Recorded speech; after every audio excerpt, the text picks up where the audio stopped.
ওরে বাপরে, এটা আবার কি? ওই কে রে তুই? আমাকে জালার ভেতর থেকে বার করলি? অনেক অনেক বছর আগে এক নদীর ধারে ছোট্ট একটা কুঁড়ে ঘরে বাস করত এক গরিব জেলে। তার ছিল এক স্ত্রী আর দুটি সন্তান। জীবনের একমাত্র অবলম্বন ছিল নদী আর তার জাল। একদিন জেলে নদীতে মাছ মারতে গিয়ে তার সাথে ঘটে গেল এক করুণ কাহিনী। শোনো, আজ কিছুতেই কালে হাতে ফিরবে না যেন। ছোট ছেলেটা আজ 2 দিন হলো কিছু মুখে দেয়নি। মাছ ভাত ছাড়া সে যেন কিছু মুখে দিতেই চায় না। তুমি যেভাবেই হোক নদী থেকে মাছ মেরে নিয়ে আসো। চিন্তা করো না, দেখবে খোদা দয়াময় কিছু না কিছু ঠিকই দেবেন।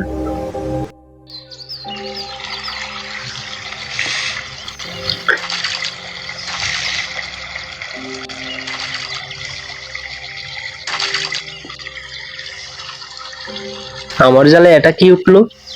এ তো একটা গাছের গুড়ি। হায় রে নসিব। এ যাক, আবার জালটা পেলে দেখি কি আছে আমার কপালে।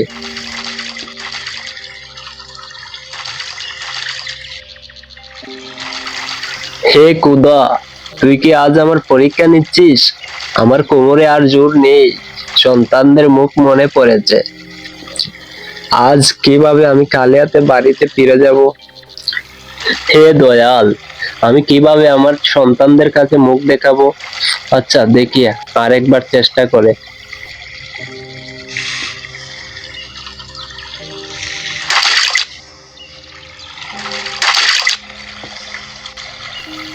এটা আবার কি? এটা তো অনেক পুরনো মনে হচ্ছে। সর্বনাশ, সুলেমান বাদশার নাম খোদাই করা। আচ্ছা দেখা যাক, যদি ভাগ্যে কিছু থাকে এখনই তা মিলবে।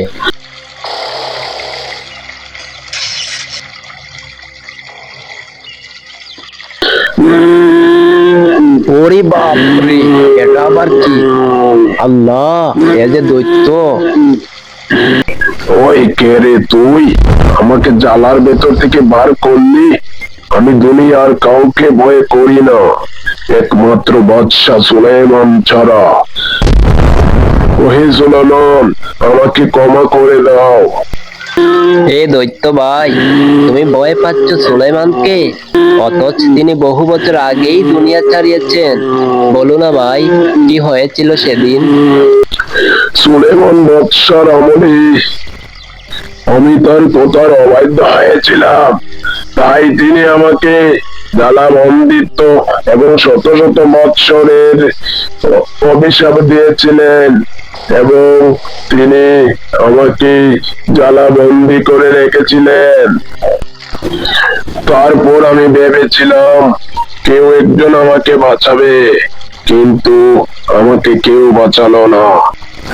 তারপর আমি নিয়তে প্রথমে ঠিক করলাম যে আমাকে উদ্ধার করবে তাকে দান করব ধনরত্ন, কিন্তু আমার কি যে খারাপ কপাল, কেউ আসলো না। শেষে ঠিক করলাম যেই মুক্তি দেবে তার মৃত্যুই হবে আমার প্রতিদান। দৈত্য ভাই, এ তুমি কিভাবে বিচার করো? আমি তো তোমার উপকার করেছি, আমি তোমাকে এই জালার ভেতর থেকে উদ্ধার করেছি, তাই বলে কি তুমি দেবে আমাকে এর প্রতিদান মৃত্যু? জীবন মৃত্যুর খেলা চলে কেবল ভাগ্যের হাতে, আর আমার ভাগ্যে ছিল অভিশাপ। ওরে আল্লাহ রে, আমি এ কি বিপদে পড়লাম! না, আমাকে ভয় পেলে চলবে না। আমি যেভাবেই হোক এই দৈত্যের হাত থেকে বেঁচে যেতে হবে। আচ্ছা দৈত্য ভাই, আমার নিজের চোখকেই তো বিশ্বাস করতে পারছি না। তোমার মতো এত বিশাল দেহের দৈত্য কিভাবে এই ছোট্ট জালার ভিতরে ছিলে? আমি তো বিশ্বাসই করতে পারছি না। কি বললে? তাহলে দাঁড়া, তোকে এক্ষুনি আমি আবার এই জালাতে ঢুকে দেখাচ্ছি।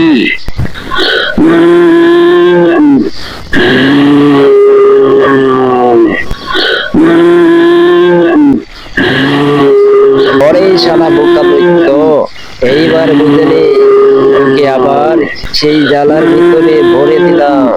এবার বছরের পর বছর এই জ্বালাতেই পচে মর। দেখি এবার তোকে কে বাঁচায়। তারপর আবার জেলে দৈত্যকে জালে সিলমোহর দিয়ে নদীতে ফেলে দেয়। এবার আমি বিপদ মুক্ত। যাই, এবার আমি আমার বউ বাচ্চার কোলে ফিরে যাই।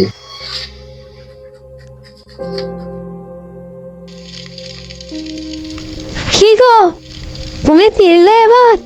কিছু কি টেনে নাকি অন্য দিনের মতো আজকেও কানে হাতে তীর টেনে? হ্যাঁ গো, ফিরেছি। খোদার দয়ায় আজ প্রাণেও বেঁচেছি। শুধু মাছ নয়, সাথে বুদ্ধিও ছিল সঙ্গে। জীবন যখন বিপদের মুখে পড়ে, তখন শক্তি নয়, প্রয়োজন হয় ধৈর্য আর বুদ্ধির।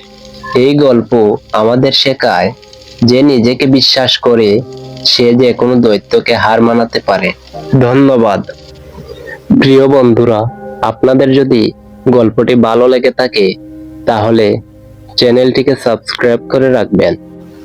সামনে আরো ভালো ভালো মজার মজার গল্প আপনাদেরকে উপহার দেওয়ার চেষ্টা করব।